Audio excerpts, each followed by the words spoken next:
Yes, this is the Higher Power Radio Show. Before we get started, let's take care of a little housekeeping. Learn the most empowering hiring techniques. Land the most desirable talent. Launch your company towards massive success. This is the Higher Power Radio Show with your host, Rick Girard. All right, so I was grabbing coffee with a CEO named Gary last week. And Gary was venting about talent shortage because he couldn't find a project manager with the exact 5 years of experience he wanted. Now, I asked him about the candidate he rejected the day before, a guy who applied for a marketing role, but had incredible organizational skills and drive.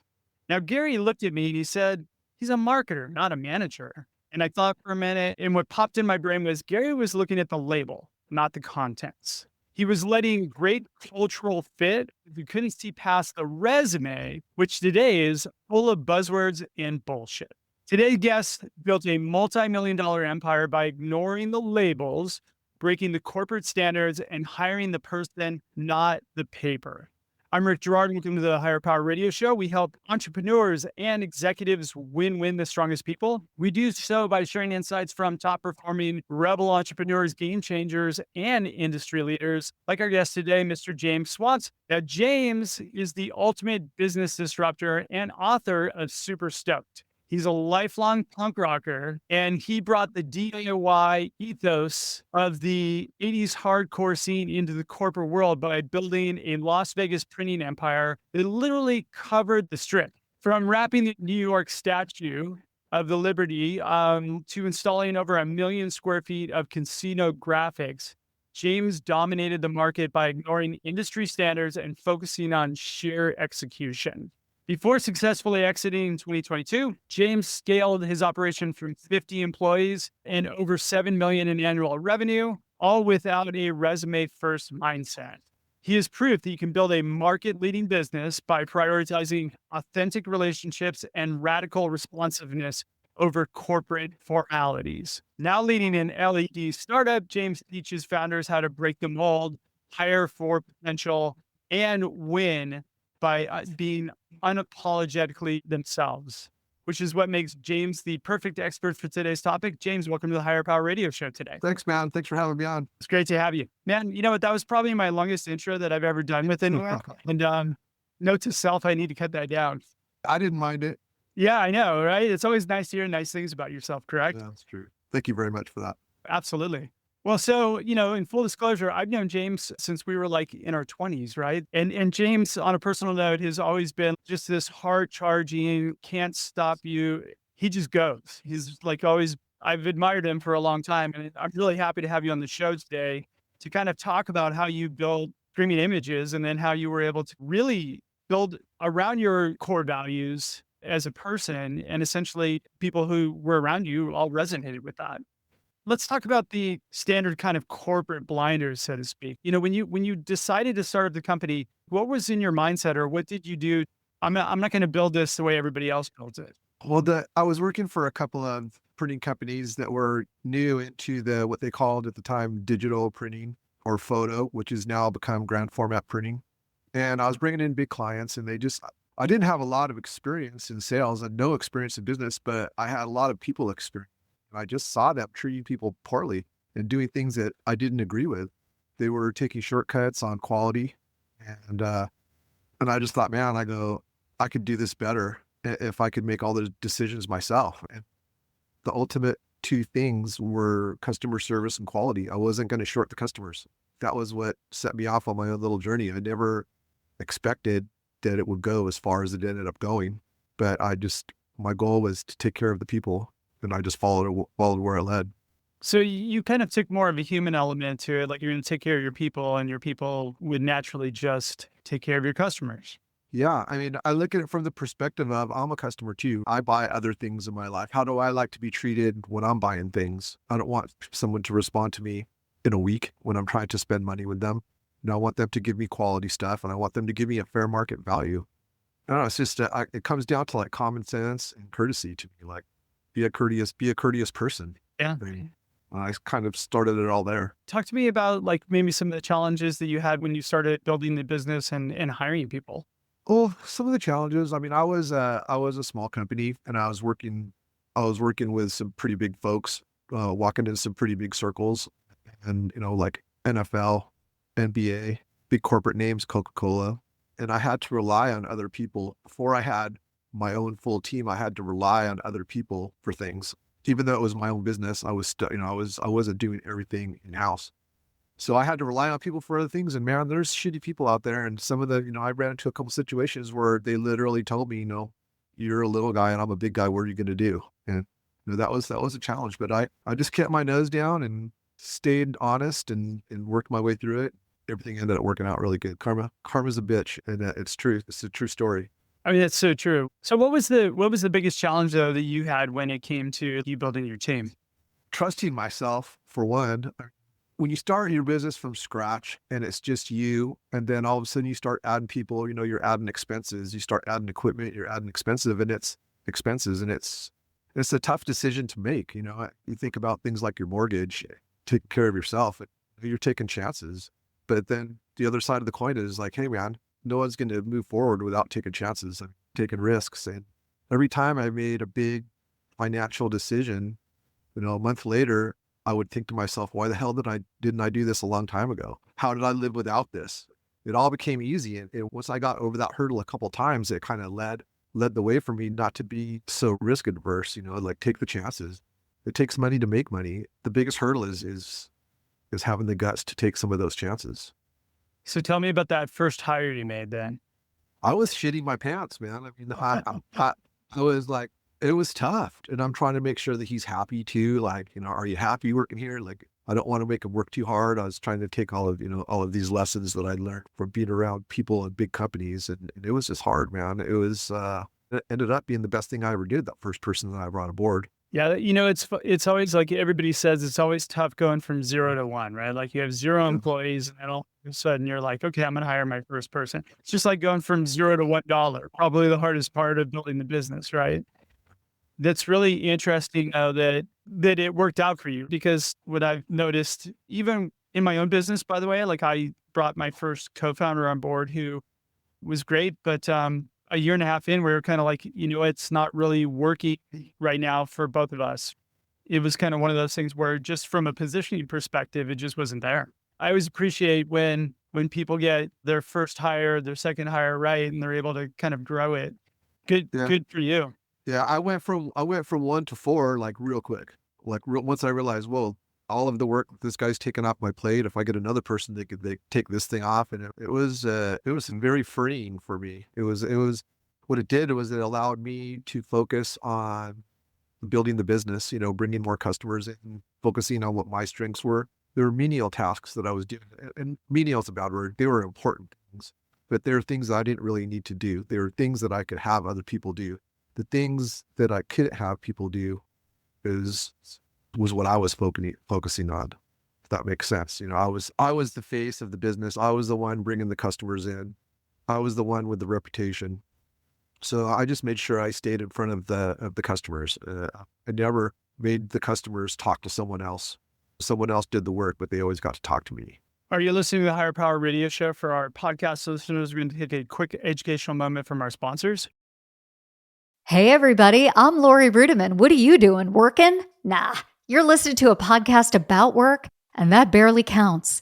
So while you're at it, check out my show, Punk Rock HR, now on the Work Defined Network. We chat with smart people about work, power, politics, and money. Are we succeeding? Are we fixing work? Probably not. Work still sucks, but tune in for some fun, a little nonsense, and a fresh take on how to fix work once and for all. All right, I'm digging in deep with our guest, James Swanson. James was the founder of Factor Media and former co-founder of Streaming Images, and he's written a really cool book, and we'll talk about that at the very end. And that book is called Super Stoked, right? Yes. Perfect.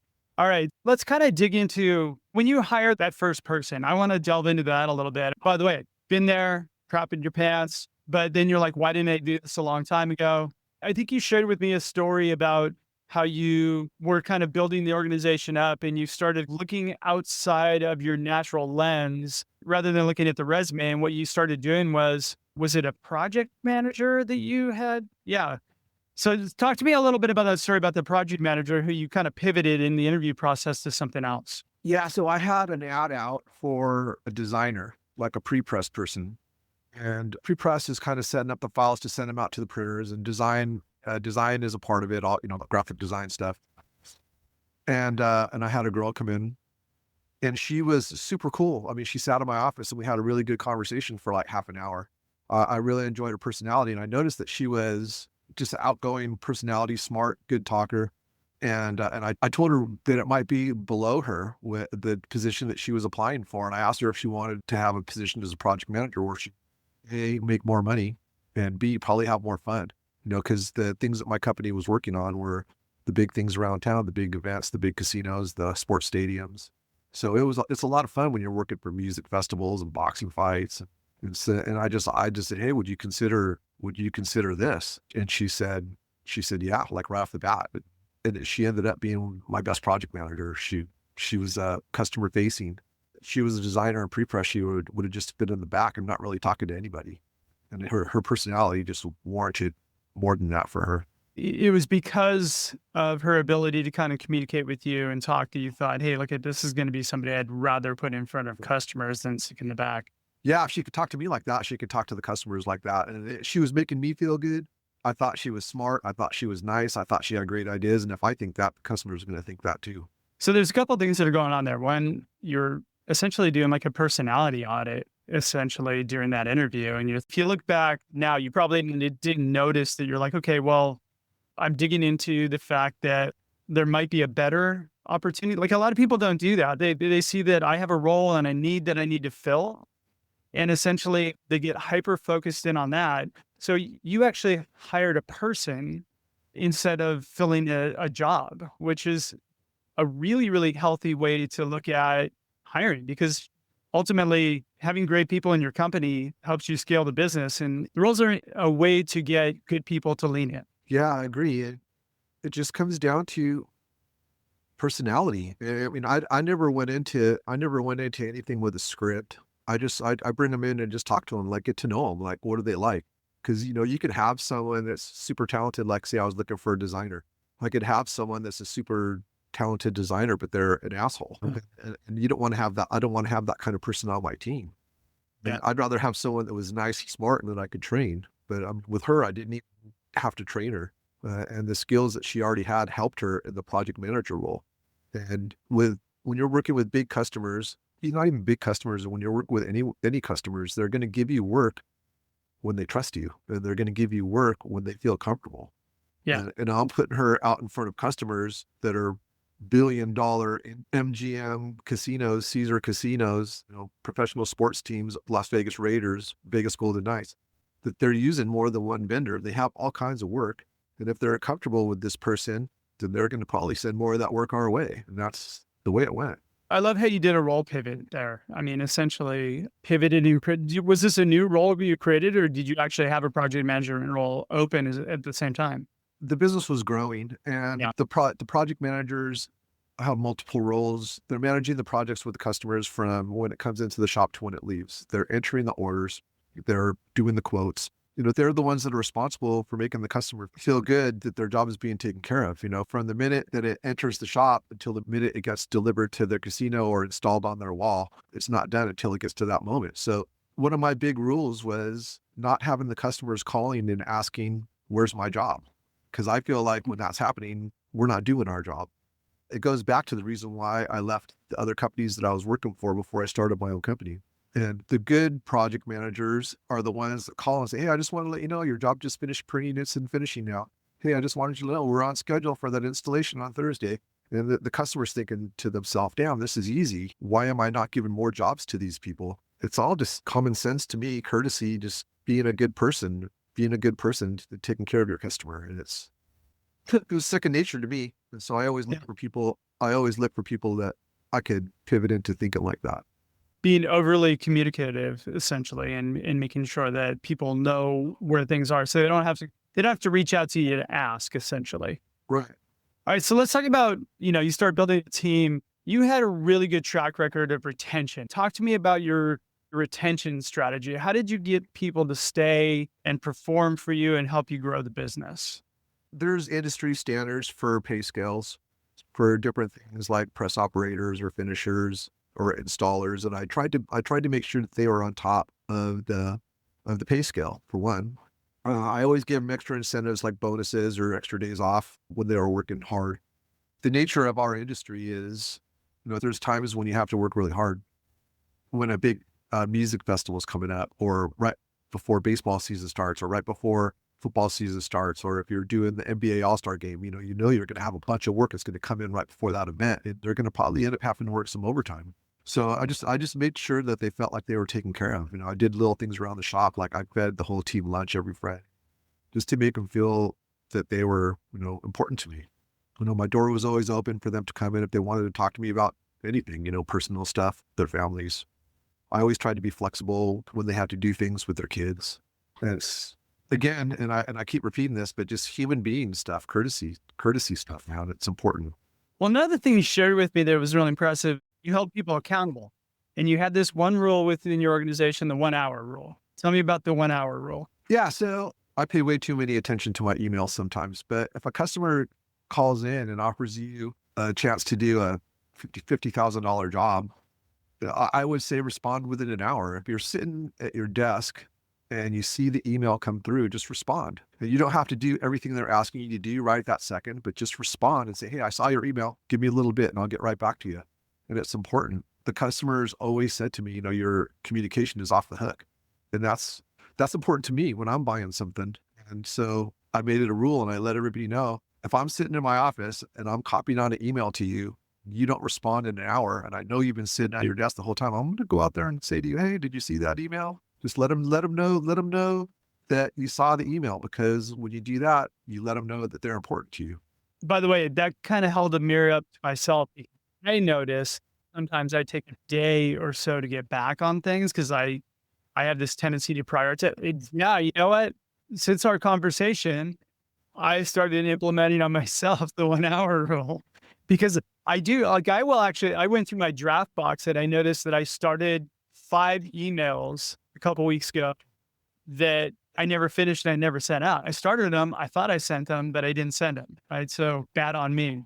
Dude, thank you for sharing this with me. So with the audience, actually. So what would be 2 or 3 key takeaways you can give the audience that they can plug into their business today that would help them grow their organization kind of like you did? Number one is take care of your customers. That's the number one thing. And you have to do that. You have to be accountable. If something goes wrong, you have to not make excuses and just fix it.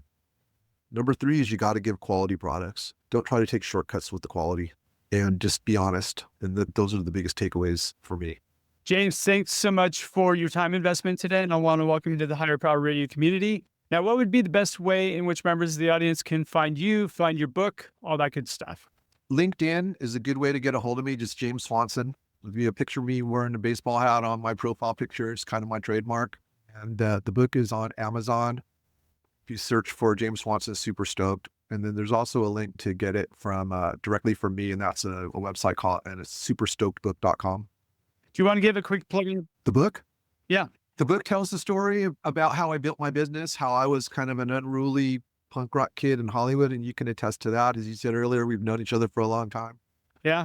I came a long way from where I was in the old Hollywood beach days to where I ended up at. So it kind of tells the story of how I did it. It kind of tells the story in more detail of the things that we were talking about today, my beliefs in business, the punk rock ethos that I brought into everything, and how it kind of all tied together, how I stayed within my personality. It's all detailed in there. There's a lot of takeaways in there for someone that's either starting their own business or just in sales. You didn't mention in the book our trip to Tijuana that one time, did you? I sure did. Nice. Word for word. All right. Well, I want to thank you for tuning in this week's episode of Higher Power Radio. Quick thanks to our team, Brian Colburn, Andrea Ballin, and Ayla Girard. If you're listening to the podcast, please subscribe, review, and share. After all, this show's for you. We want to continue to bring you valuable content for your business week after week. You can check us out further at Hire, H-I-R-E, Power, P-O-W-E-R, radio, R-A-D-I-O.com, or you can drop me an email, at Rick, R-A-C-K, at Intertrue, INTERTRU.ai. I'm your host, Rick Girard, and you have been listening to the Higher Power Radio Show. Aloha. Thank you for listening to Higher Power Radio. Catch our LinkedIn Live show every Tuesday at noon, or download the podcast on iHeartRadio, iTunes, YouTube, or your favorite podcast platform. We appreciate you joining us on Higher Power Radio with your guide to hiring success, Rick Girard.